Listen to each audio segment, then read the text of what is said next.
যোৰহাটৰ মাজমজিয়াত ভুৱা চিকিৎসক চেম্বাৰ খুলি 15 বছৰে চিকিৎসা কৰি আহিছিল মুন্না ভাই। হয়, যোৰহাটত মুন্না ভাই কোনো ভিতৰৰ জেগাত নহয়, যোৰহাট নগৰ মাজমজিয়াৰ পুৰণা আৱৰ্ত ভৱন পথত এইটো চেম্বাৰ খুলি A.K. গগৈ অৰ্থাৎ অশোক কুমাৰ গগৈ নামৰ এইজন লোকে নিজকে মেডিচিন বিশেষজ্ঞ বুলি বিগত 15টা বছৰে চিকিৎসা কৰি আহিছিল। পূৰ্বে এইজন লোকে এই স্থানতে এখন হোমিও চেম্বাৰ চলাইছিল আৰু পাছত মেডিচিন বিশেষজ্ঞ বুলি চিকিৎসা কৰি আহিছিল। আৰু শেহতীয়াকৈ কেইজনমান মেডিকেল ৰিপ্ৰেজেণ্টেটিভৰ সন্দেহ হ'ল। বিষয়টো স্বাস্থ্য বিভাগৰ যুটীয়া সঞ্চালকৰ দৃষ্টিগোচৰ হোৱাত চেম্বাৰটো বন্ধ কৰি ভুৱা চিকিৎসকজনলৈ জাননী প্ৰেৰণ কৰে।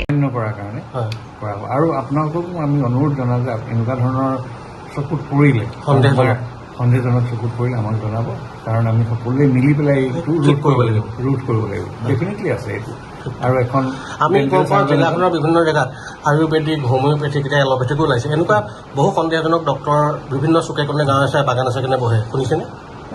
ডেফিনেটলি এনেকুৱা ধৰণৰ পাটনাৰ পৰা বা অন্য ধৰণৰ কলিকতাৰ পৰা থকা কিছুমান ডিগ্ৰীধাৰী কিছুমান বাগানে সোমাইছে, কিন্তু সেইটো বিষয়ত তেওঁলোকৰ কৰ্তৃপক্ষই আমাক যদি কিবা সন্দেহ কৰে আমাক সুধিলে আমি ডেফিনেটলি আমি ইমিডিয়েট ষ্টেপ এটা ল'ম।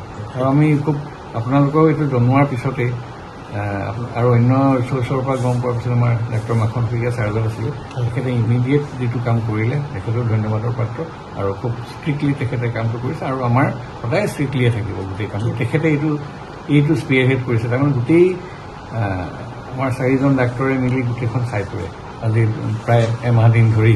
কিন্তু আপোনালোকক আমাক ক'বও দিগদাৰ হৈ যায়, আমি এটা নিৰ্দিষ্ট সময় কেইটামানৰ ভিতৰত আমি এনেকুৱা খবৰ থাকিলে দিব। আমি এইটো আপোনালোকে ভাল কাম এটা কৰিছে, ছ'চাইটিলৈ মেছেজটো যাব লাগে। ডাক্তৰ অচিত বৰুৱা, তাৰপিছত আমাৰ ডাক্তৰ আছে ডক্টৰ ৰাতুল আছে, আৰু লগতে আমাৰ গোটেই যিখিনি ৰেজিষ্ট্ৰেশ্যনৰ কাম কৰে বিমল গগৈ আছে, গোটেইখিনি মিলি পেলাই এইটো এটা টীম লৈ পেলাই ঘূৰা ঘূৰি ইতিমধ্যে এমাহ আমাৰ এবছৰৰ পৰা হৈছে, কিন্তু বেছিকৈ আমাৰ যোৱা 2 মাহ ধৰি বেছি ড্ৰাইভ দি আছে। আৰু এটা সপ্তাহৰ ভিতৰত নথি পত্ৰ দাখিল কৰিব নোৱাৰিলে বিভাগে আইনগত ব্যৱস্থা গ্ৰহণ কৰিব বুলি নিৰ্দেশ দিয়ে। যোৰহাটৰ পৰা অনুপম বৰা ৰিপৰ্টাৰ লাইভ অসম। আপোনালোকে জানে যে আমাৰ যিমানেই ডক্টৰ আমাৰ যদি প্ৰাইভেট প্ৰেক্টিছ কৰে বা কোনোবা ফাৰ্মাচীত বহে, তেওঁলোকে কিন্তু আমাৰ গভৰ্ণমেণ্টৰ এটা আছে যে ক্লিনিকেল এষ্টাব্লিছমেণ্টত তেওঁলোকে ৰেজিষ্ট্ৰেশ্যন কৰিব লাগে।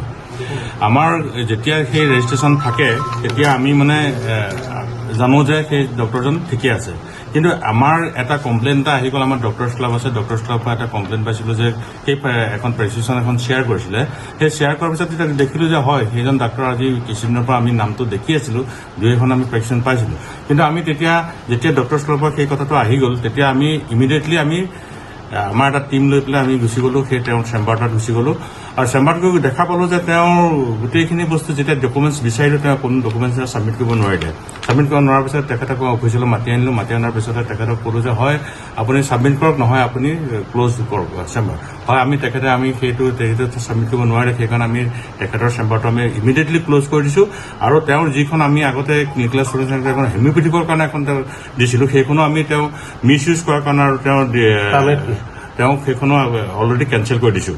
আৰু যদি কিবা ভৱিষ্যতে যদি তেওঁ লাগে তেতিয়াহ'লে তেওঁ আকৌ নতুনকৈ ছাবমিট কৰিব লাগিব, তেতিয়াহে তেওঁক আমি কিবা হোমিও হিচাপে। আৰু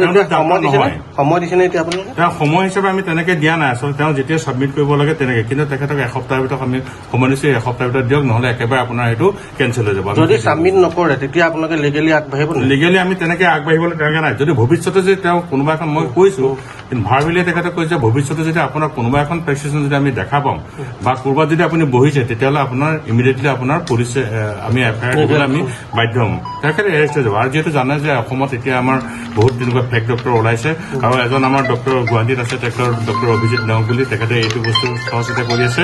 আৰু তেখেতে বহুত তেনেকৈ ভুৱা চিকিৎসক তেখেতে ধৰিছোঁ। আমাৰ যোৰহাটতো আছে, আমি পাইছোঁ তেনেকৈ। আৰু তেনেকৈ কিছুমান ডক্টৰ নহৈ পেলাই তেনেকৈ ডক্টৰ চিম্বল লৈ পেলাই কিছুমানে ঘূৰি ফুৰে, সেইবিলাকো আমাৰ নজৰত আহিছে। আমি সেইখিনিও আমি এতিয়া পৰ্যায়ক্ৰমে আমি গোটেইখিনি বস্তু আমি ইনভেষ্টিগেশ্যন কৰিবলৈ আগবাঢ়ি আহিছোঁ।